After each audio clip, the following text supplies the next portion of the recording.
Chers téléspectateurs, comme nous le faisons tous les jours, en tout cas pendant les week-ends, les samedis, nous invitons des leaders pour parler de leur parcours, comme on le dit souvent sur l'émission Le Leadership. L'émission qui, en tout cas, inspire la jeunesse pour un avenir meilleur sur Sami TV. mbokk yi xarit yi ñu am mbégte kontaan te jàkkaarloog yéen ci seen télé bi ngeen xamante ne yéen a katamul seen bopp muy Sami TV comme ni ñu koy defee samedi mu ne ñu jël benn ci ndaw ñi nga xamante ne am nañ jaar-jaar xarañ lañ ci wàllu wi ñu nekk tey jii nag ñu am mbégte kontaan te defal leen édition spéciale ñoo ngi fii ci hôtel Terre bi bu Sénégal waaye nag dalal ki nga xamante ne ndaw la def jaar-jaaram ba ñu ràññee ko ci réew mi muy kan nee naa leen ku wax feeñ jarul sax ñu koy présenté sëñ bi ñoo ngi lay ziar di la dalal encore une fois monsieur Sylla nous vous souhaitons la bienvenue sur Sami TV. Merci beaucoup, Monsieur Sembène.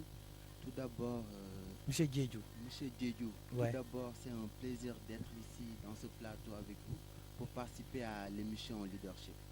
D'accord, comme nous le faisons tous les samedis, aujourd'hui nous avons une édition spéciale pour parler du leadership. Vous êtes un jeune, aujourd'hui, en tout cas, pas mal de jeunes aimerions connaître votre parcours, les expériences, les défis que vous avez relevés, les obstacles aujourd'hui pour être là où vous êtes, pour ne pas dire un modèle pour la jeunesse. Monsieur Sylla, est-ce que nous pouvons savoir concrètement où est-ce que vous avez fait vos études primaires? Merci beaucoup de cette question, Monsieur Diédhiou. J'ai fait mon école primaire au collège Sacré-Cœur. Sacré-Cœur. Sacré-Cœur, oui. Ok. C'est un lycée privé catholique. Mhm. C'est là où j'étais durant tout mon cursus primaire. Mhm. Ok, d'accord. En quelle année vous aviez fait l'école primaire ici à Sacré-Cœur, Dakar? Ouais, je pense que j'ai débuté l'école en 1995 Mhm. et j'ai dû avoir mon certificat en 2001. Ah, ok, d'accord. Vous avez En eu 95, autant pour en moi. 95. Autant. Ok, d'accord. Monsieur Sylla, est-ce que de la sixième au CM2, vous aviez eu des difficultés? Quelle est l'assistance que vous avez eue jusqu'à la réussite de votre entrée en sixième?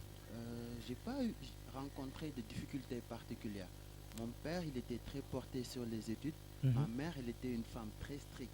Donc, fait que j'ai eu à bénéficier d'un très bon encadrement qui m'a permis de faire des études vraiment très normales.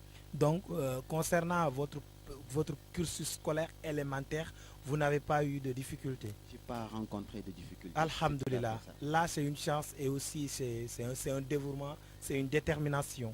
Donc, monsieur Sylla, après l'école primaire, où est-ce que vous avez continué vos études? J'ai toujours été au collège Sacré-Cœur Mhm. entre la classe de 6e et la seconde. Et après, entre première et terminale, j'ai été au collège Saldia où j'ai obtenu mon bac. D'accord. Avant qu'on en vienne au lycée, à la classe de terminale, donc lorsque vous faisiez le CM, le collège Sacré-Cœur, les classes de CM, avez-vous rencontré des difficultés? Est-ce que c'est une école privée payante? Comment étaient les paiements? C'est papa qui se débrouillait, maman, pour payer vos études ou bien c'était une école privée?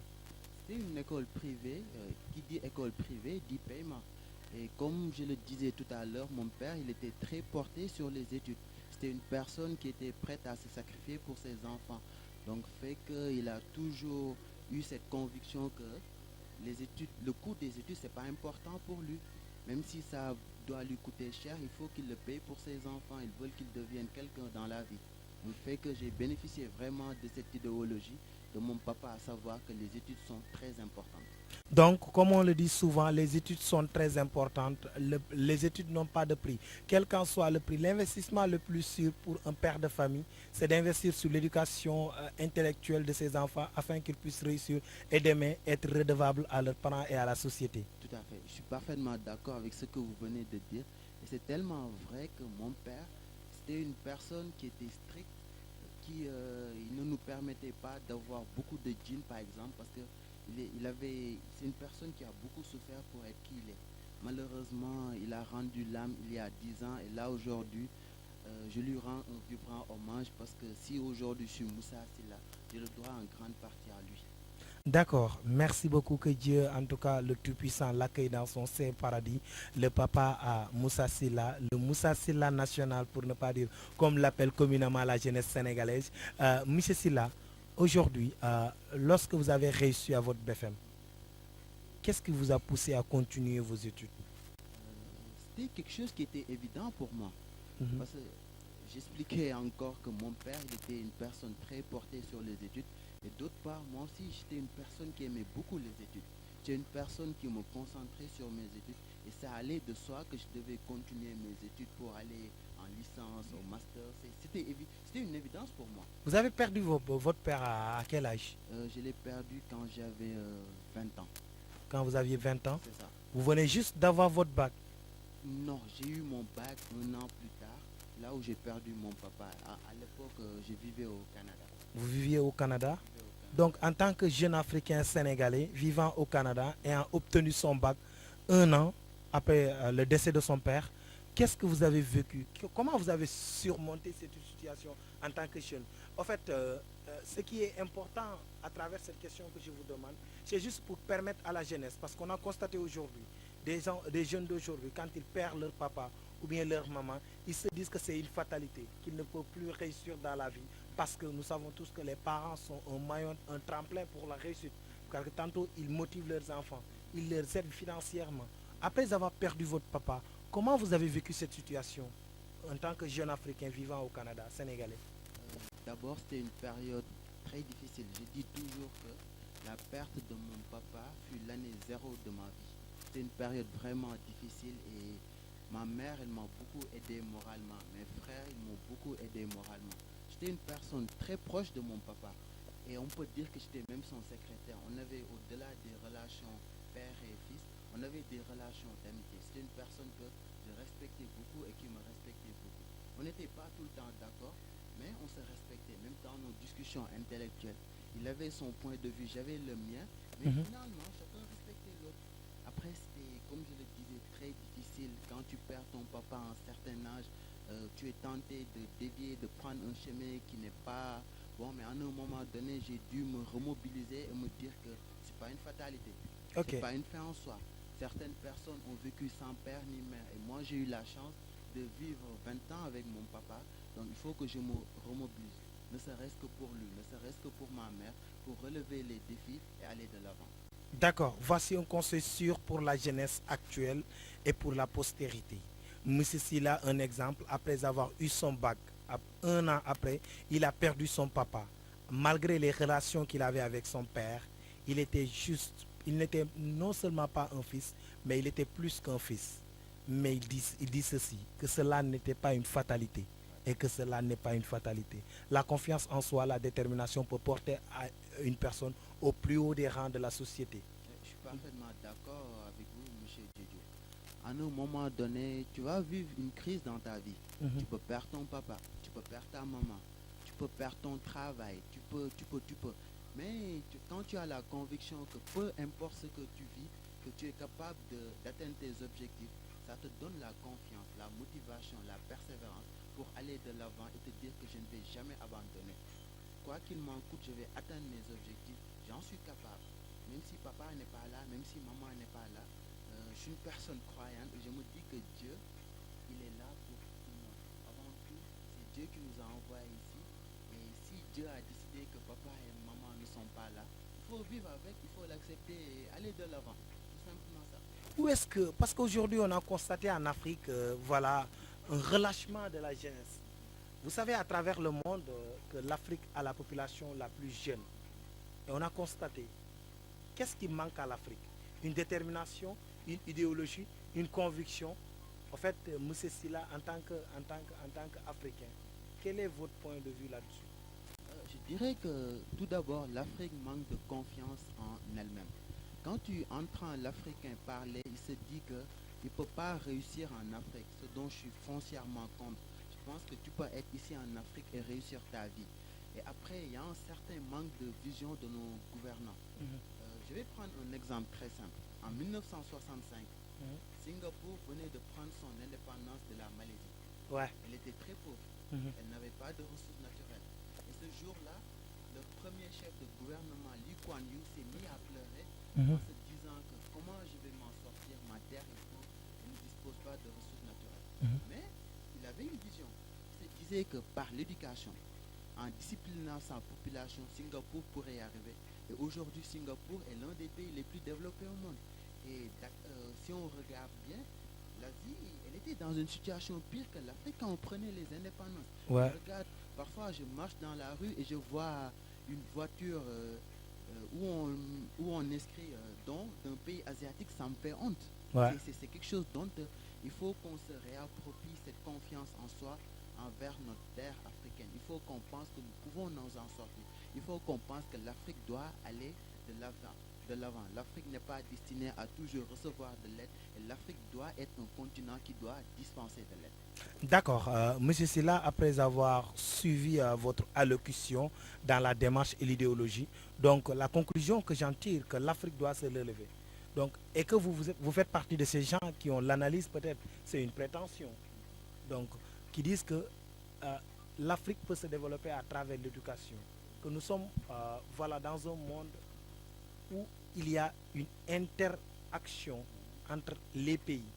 Mais cependant, on dirait que vous vous faites focus sur l'éducation intellectuelle. Pensez-vous que seule l'éducation intellectuelle peut développer l'Afrique? Puisque vous avez donné tout à l'heure l'exemple de la Chine, comme le disait l'autre, l'empereur chinois, que l'éducation, le moyen le plus rapide et le plus propice pour détruire un pays, c'est de détruire son système éducatif. Donc comment appréhendez-vous ce que vous venez de dire et la citation dont je viens de donner?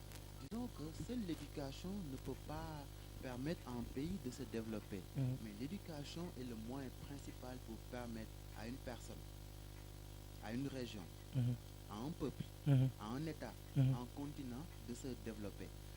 Je vais prendre encore un autre exemple. La France, elle ne dispose pas d'uranium. Elle va aller le chercher au Niger. Et après, la France est l'une des premières puissances en termes d'énergie nucléaire. Ils sont allés chercher l'uranium au Niger, ils l'ont transformé. Et c'est cet uranium-là qui leur fournit leur énergie nucléaire là. Donc juste pour dire que l'éducation, c'est quelque chose qui est très important. C'est l'éducation qui permet à une personne, disons, et quand je parle d'éducation, je ne me réfère juste pas à aller en classe. Mon père, il est un autodidacte, il n'a jamais fait les bancs. Ah bon? Oui, il n'a pas fait les bancs. Et pour vous donner un autre exemple, ma mère, elle ne parle pas français, elle n'écrit pas le français. Ah bon? Et lui, mon père, il ne parlait pas français, il n'écrivait pas français. Il était, en fait, quelle compétence avait votre père à l'époque pour réussir dans sa vie et avoir des enfants qu'il a pu voilà, cerner leur Parce éducation? qu'il avait une éducation, il devait apprendre de lui-même. À l'époque, c'était l'arabe, il est parti apprendre l'arabe. Après, il s'est constitué une bibliothèque, il lisait tout le temps. Et ma mère, c'est une femme qui est vraiment brave. Je disais qu'elle n'écrit pas le français, elle ne parle pas le français, mais tous les soirs, elle me faisait réciter les leçons. Et ça, c'est quelque chose qui est admirable. Et quand je dis à une personne que aucun de mes parents ne parle français, il me dit waouh, je n'y crois pas. Alors que c'est vrai. C'est juste une idéologie. Il faut avoir une conviction que même si je n'ai pas ça, en faisant des efforts, je peux avoir ça. Ok, d'accord. Monsieur Silla, nous en revenons à vos études.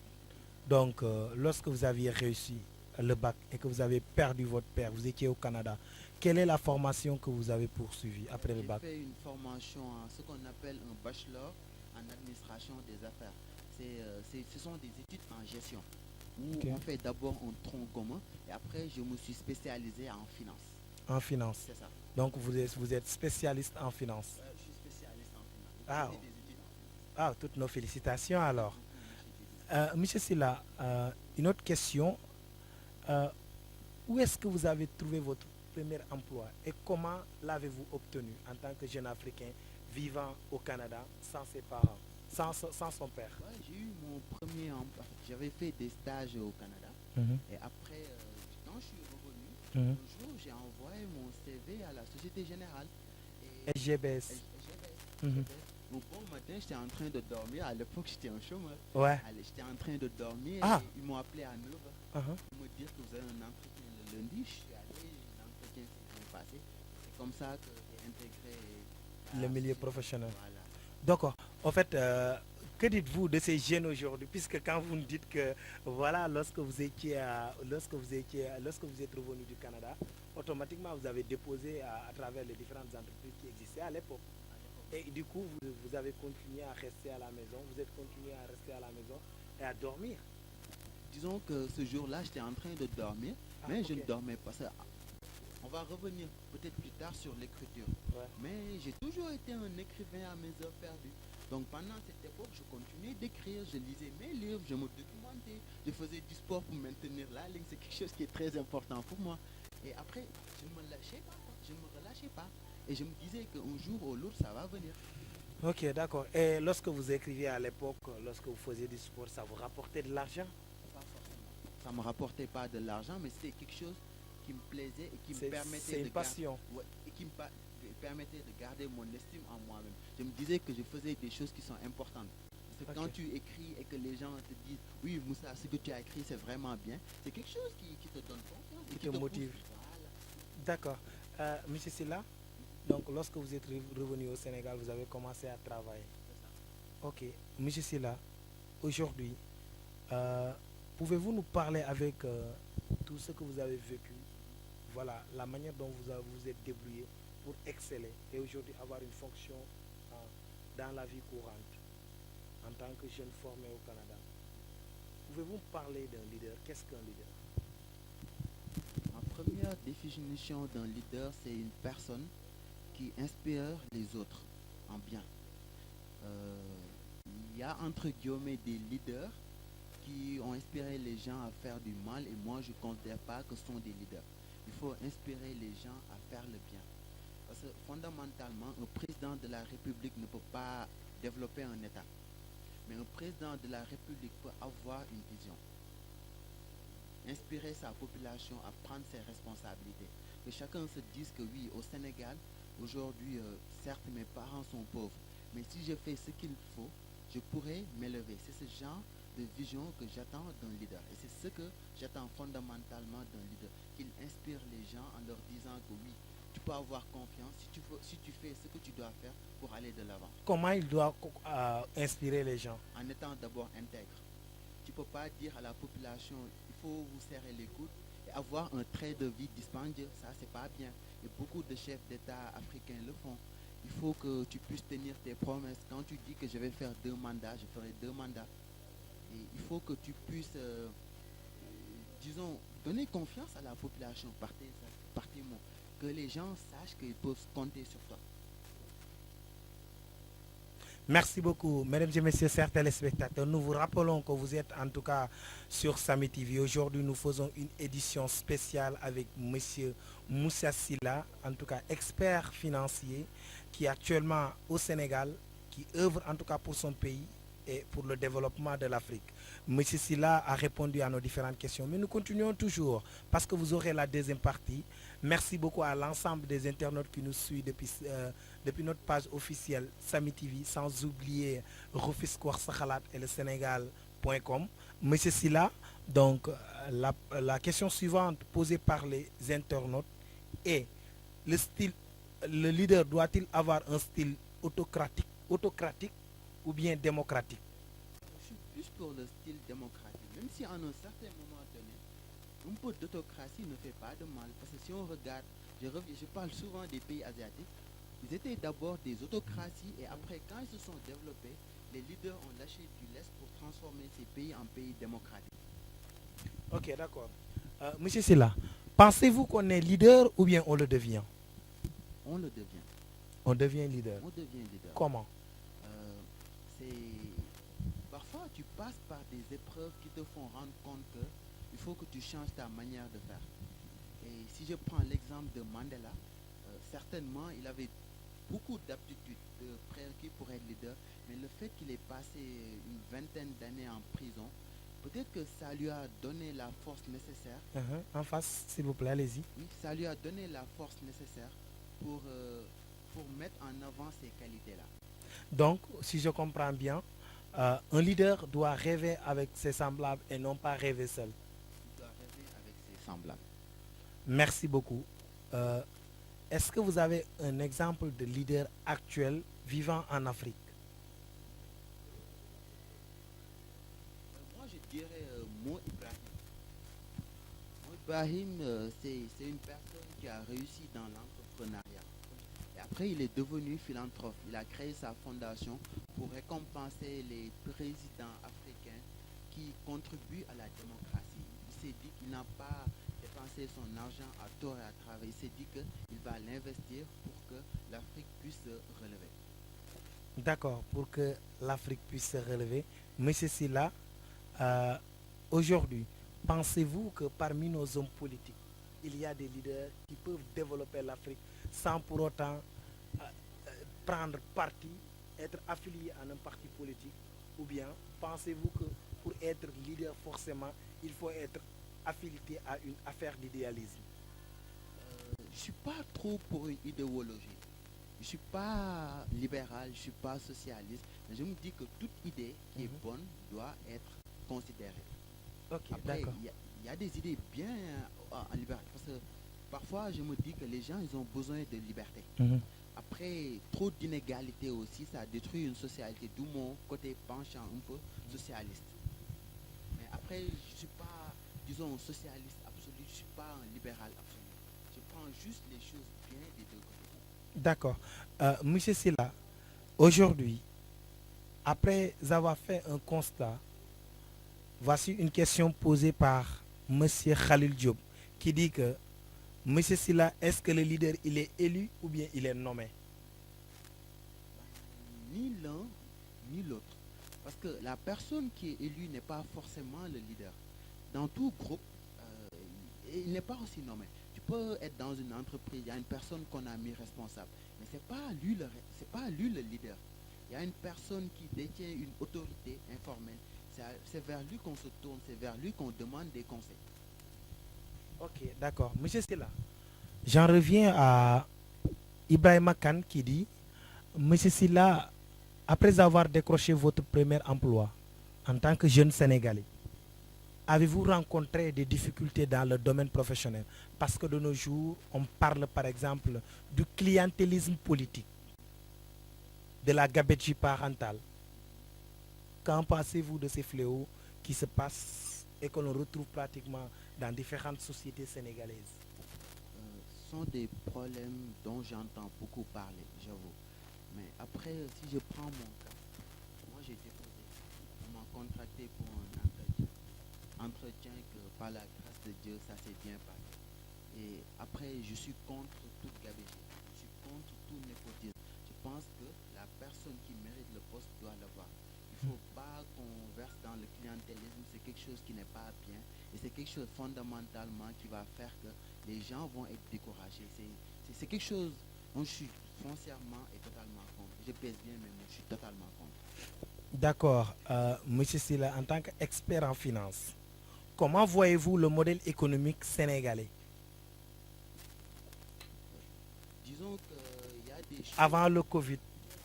disons qu'il y a des choses qui doivent changer. Il faut qu'on mette plus d'emphase sur l'agriculture. Euh, notre balance commerciale, elle est déficitaire. Les déficitaires. Et les produits agricoles constituent une grande part de ce déficit. Après, il y a l'énergie, on importe beaucoup d'hydrocarbures. Là, le Sénégal va bientôt exploiter son pétrole.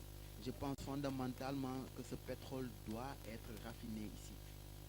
Ensuite, il faut qu'on mise sur l'énergie solaire, sur l'énergie éolienne. Tous les jours que Dieu fait, nous avons un beau soleil. Aujourd'hui, il faisait tellement chaud que je me suis dit, mais il faut qu'on puisse installer des panneaux photovoltaïques, pour que on puisse profiter de cette énergie solaire-là et la transformer pour avoir de l'électricité.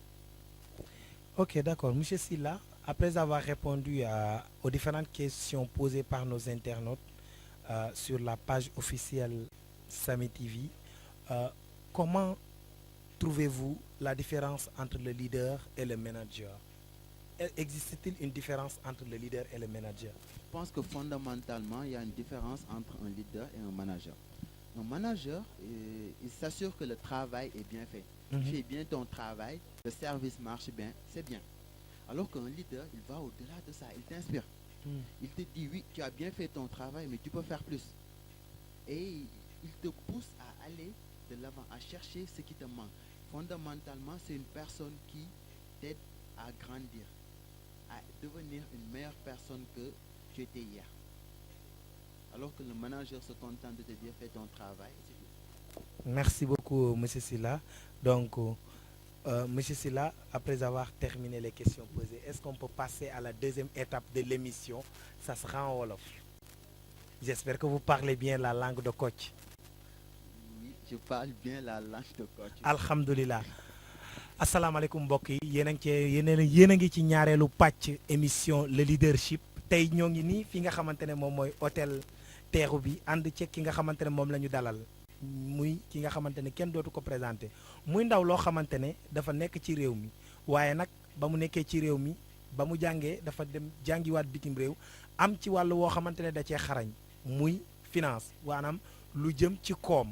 waaye nag tey nee naa leen gannaaw seen émission la muy émission bi nga xamante ne mooy inspiré ndaw ñi maanaam mooy won ndaw ñi yoon wi nga xamante ne ku ci topp ak ci fànn woo mën a ne di nga am koo xamante ne mooy sa royuwaay tey jii nag ñu jël ndaw loo xamante ne comme ni ko mag ñi daan waxee boo yaroo ci penc mi màggee ci penc mi boo jëfee say morom yi nga xamante ne bokk nga ak ñoom jamono ñu roy ci yow yaakaar ne yaa leen njëkk a juddu waaye sa jëfi na koy wone sëñ bi ñoo ngi lay dalal di la siyaar di la dalal fii nga xamante ne moom mooy Samy TV.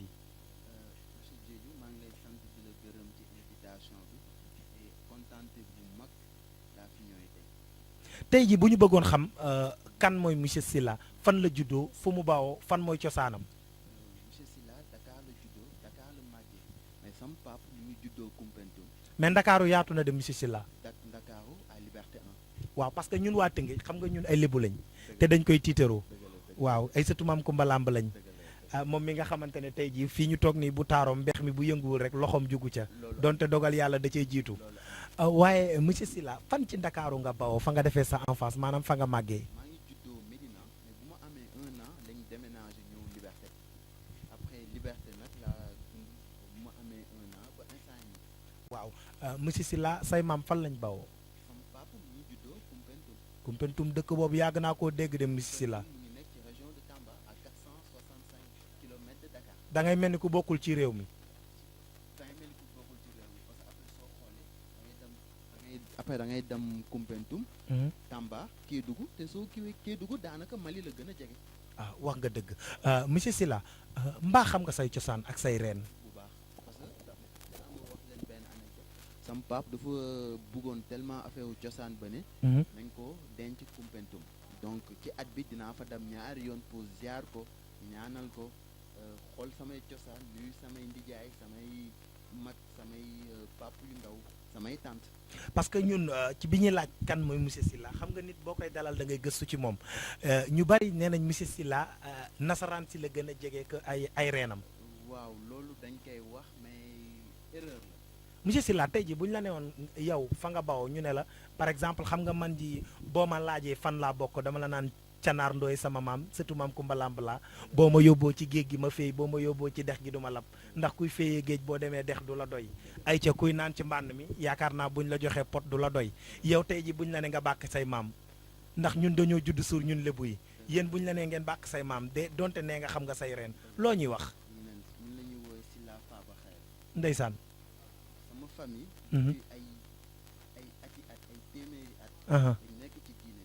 dëgg la. Koumpentoum depuis ay 100 ans sama famille ñoom ñooy imaam. am ngeen ay héros. am nañ ay héros. ku ci mel ni kan. am na sama benn maam bu ñuy woowee Cheikhul Xaadi. ndeysaan. dañ doon ne lu tubaab laal du ko laal.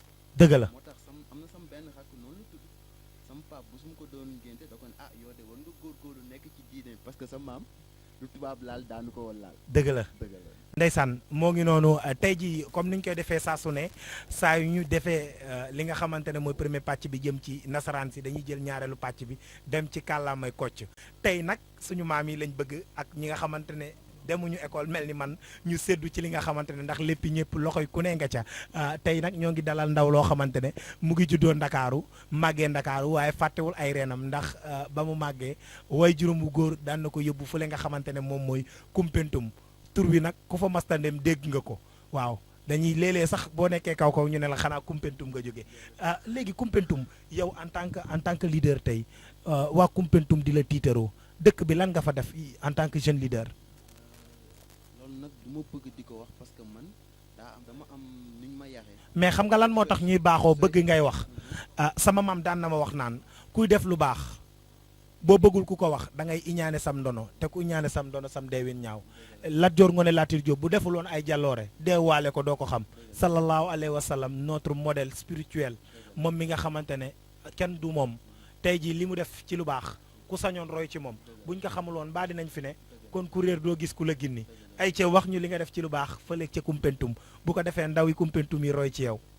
Kumpentum lu mu leen mën a jàppale dinaa leen jàppale. donte mënu ma def lépp mais tout le temps sama yaay daf ma koy wax bul fàtte say mbokk. loo fa jot a def ci sa man-man en tant que leader.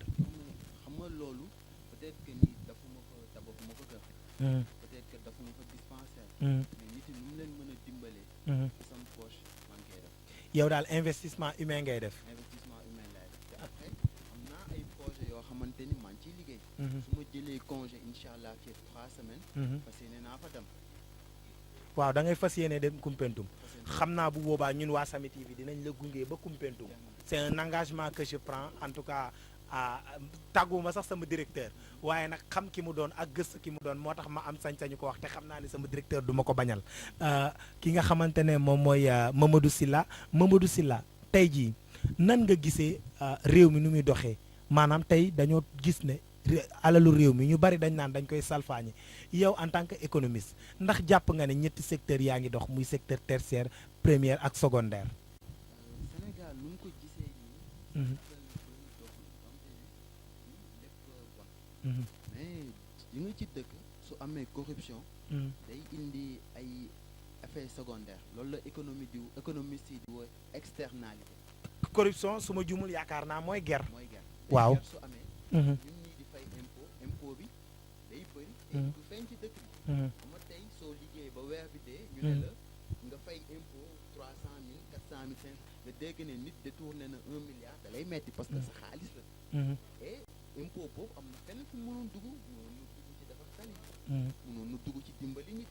mënoon na dugg ci tabax ay hôpital. te loolu yëpp ay problème la yoo xamante ni foofu ñu rek parce que dëkk mënul jëm ci kanam ak corruption bu bëri. dëgg la am réew mënta suqaliku fii ak ñoo ngi ger nit ñi kon donc moom jàpp na ne nit ku nekk dafa war a daan dooleem mais dama seetlu ne ndaw ñi léeg-léeg dañuy jàng ba pare ci jamono juñ toll nii amuñu xëy ñii dañuy versé wu dans la drogue yu bari ndax loolu noonu yow en tant que leader inspirant la jeunesse d'aujourd'hui nan ngay gisee loolu ak ban jàngat nga ci am.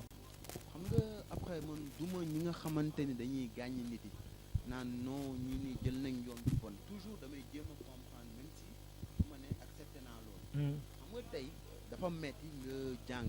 am master 2 am doctorat. ngay wut liggéey amoo ko. dafa metti mais loolu du jaageen ni mën na justifier nga nekk di dugg ci drogue. et après Sénégal dafa metti chômage bi dafa bëri. te entrepreneuriat pour nga mën ko def foog nga am les moyens. donc il faut que xale ñu mën leen dimbali mënoo leen ni rek amoo leen liggéey da ngeen ñàkk fayda dafoo leen dara te kenn dimbaliwu leen donc il faut que ñaari affaire il faut que soit nga dimbali leen pour ñu wut liggéey wala nga dimbali leen pour que seen projet ku am projet bu baax mu mën koo kii nii mu mën koo réaliser. emploi ak entrepreneur yaa nga jàpp ne moo mën a suqali réew mi. c'est important et loolu yëpp la moo koy indi mooy éducation bu mu la doon wax parce que tey soo jàngul yenn postes yi mënoo ko occuper et encore une fois jàng du question que ni da ngay dem école rek non jàng c'est plusieurs am affaire yu bëri am na affaire yu bëri du école moo la koy jàngal. lan nga jàpp ne moo la koy jàngal. école de la vie bi ci la bokk mbaadu. école de la vie ci la bokk. parce que tey am ay jaar-jaar ay jafe-jafe yooyu da lay pousser pour que nga gën a am lu tubaab di woowe force morale nga gën a am jom. nga gën a am fulla nga gën a xëy na wóolu yàlla. après nga xam ni que ni am na yenn situation am soo ci nekkee papa mun la ci génne yaay mun la ci génne da ngay xam ni yow buntu yëpp dafa tëju mais da ngay toog ba benn instant ngay góorgóorlu di góorgóorlu ba gis yoon. bañ a tëdd di nelaw. bañ a tëdd di nelaw loolu c'est important man nit du ko mës a reprocher situation am que amul am mais lan laa ko mën a reprocher mu tëdd di nelaw loolu du loo xamante ni mën naa ko défendre ci nit. kon donc yow li ngay bañ mooy ndaw muy tëdd di nelaw waaye ndaw muy góorgóorlu te yarul sax jar naa delloo njukkal. te jar naa jàppale. ayca ñoo ko déggandoo ndaw luy góorgóorlu dar naa delloo njukkal jar naa jàppale ñuy mel ni ndaw yi Samy TV ñoom saa yu ñu xëyee rek dañ ciy nekk tey doyloo yàlla ayca ñu ngi noonu waa Régie di ma signalé ne ma juróomi simili moo ci des da xam naa dañ koy tënk rek wax ci wàllu mbas mi muy coronavirus bi tey jii nan nga gisee njàngat ban njàngat nga am ne mbas mi noonu la def ci économie bi d'abord ci réew mi nga xamante ne ñoom ñoo wër Sénégal puisque tey jii dañ ne àdduna village planétaire la mooy aw sanc la woo xamante ne ñëpp a ko bokk donc penc la boo xamante ne fa la ñëpp di daje àdduna foofu la toll nan nga gisee mbas mi bu mu ñëwee ak nan la doxalee ak lan la fi changé. nga àdduna c'est un village planétaire. ki moo ko njëkk wax benn sociologue canadien bu ñuy tuddee Marshall McLuhan. mu ne le monde est un village planétaire. gis nga tey àdduna bi dafa connecté tellement que lu xew France. lu xew Chine da ngay ressentir impact bi Sénégal impact bi da nga koy ressentir. léegi après loolu kenn mënul dellu ginnaaw kenn mënul ne dañuy dund ci monde démondialisé. après mondialisation bi day continuer. mais il faut pas que Sénégal ñuy fàtte que ni que il faut que nationaux yi mën débrouiller pour que ñu mën relever défi. ñan ñooy nationaux yi sama maam bi jàngul te déggul nasaraan. maanaam Sénégal yëpp. man caméraman yi ku nekk Sénégalais moo mën ko nekk am les moyens pour que ñu compétir ci àdduna parce que gis nga tey sénégalais bu fekkee sénégalais bu nekk li ngay def yaa ko daax ci àdduna bi mais kon Sénégal mooy réew bu gën ci àdduna bi mais bu fekkee sénégalais bu nekk li ngay def daa ko ci àdduna mais Sénégal mënul nekk réew bu gën ci àdduna bi parce que sénégalais yi dañuy naan Sénégal mais Sénégal du ay garab Sénégal man la yow la ñun ñëpp la donc bu fekkee dimbali nañ sénégalais yëpp pour que ñu war a jàng ñu war a liggéey ñu jàppale leen ñu war a entreprendre ñu jàppale leen jigéen ñi ñu jàppale leen xale ñu jàppale leen après santé bi ñu góorgóorlu ci éducation bi ñu góorgóorlu ci je pense que mën nañ créer condition pour Sénégal jëm ci kanam. kon santé bi jàpp nga ni sooxe na lool ci mbas mi feeñ na ci.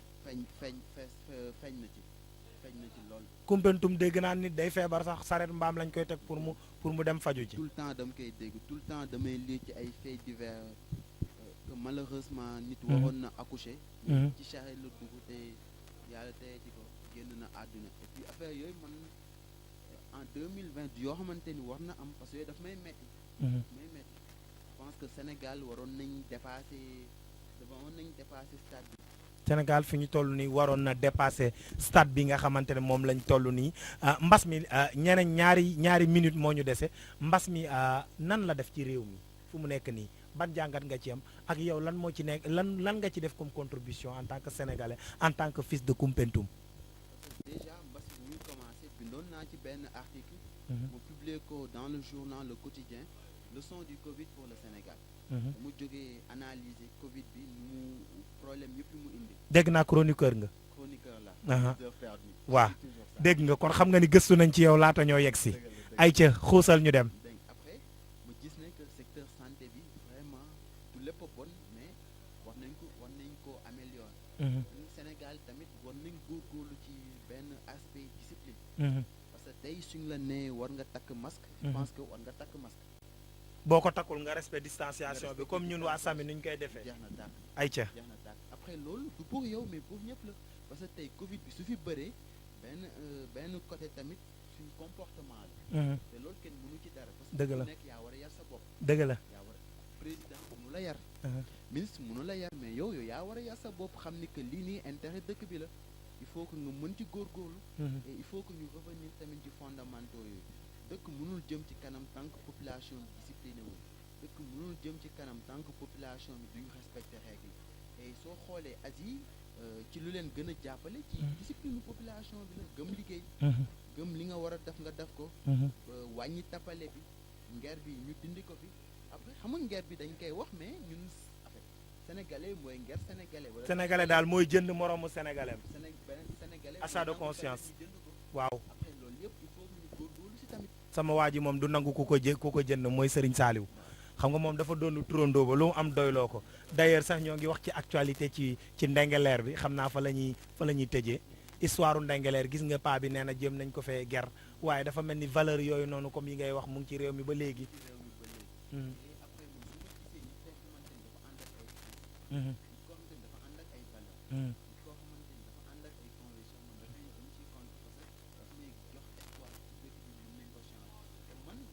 Sénégal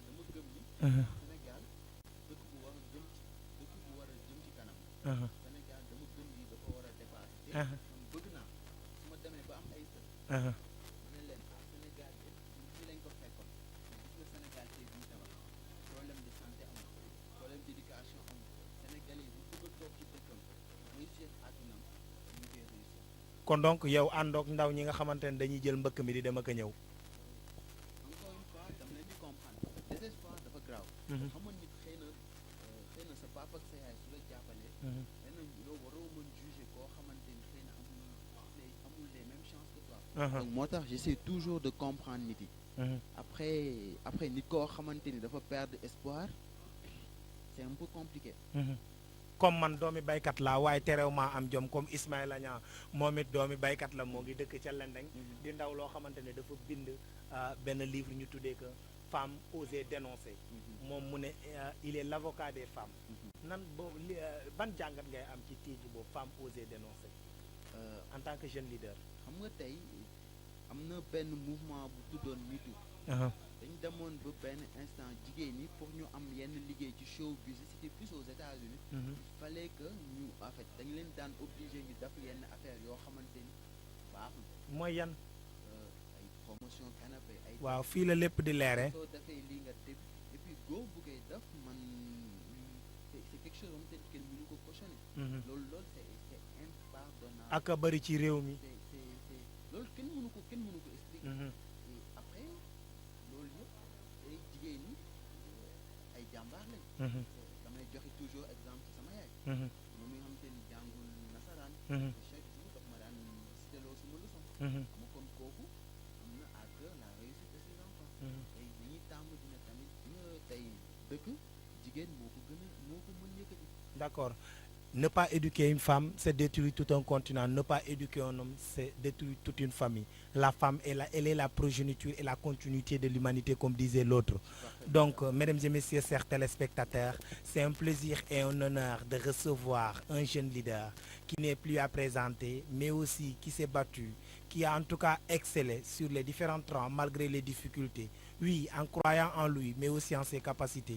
Il se nomme tout simplement Moussa Sylla. Moussa Sylla, expert finance, il est au Sénégal. En tout cas, il a fait ses études au Sénégal et au Canada. Moussa Sylla, ce fut un plaisir de vous recevoir sur notre plateau Samy TV. Nan ngay tàggatoog waa Koumpentoum ak waa Sénégal ak suñu xarit bu ñaawul bi nga xamante ne bàyyi na ay itam ñëw teewal ñu.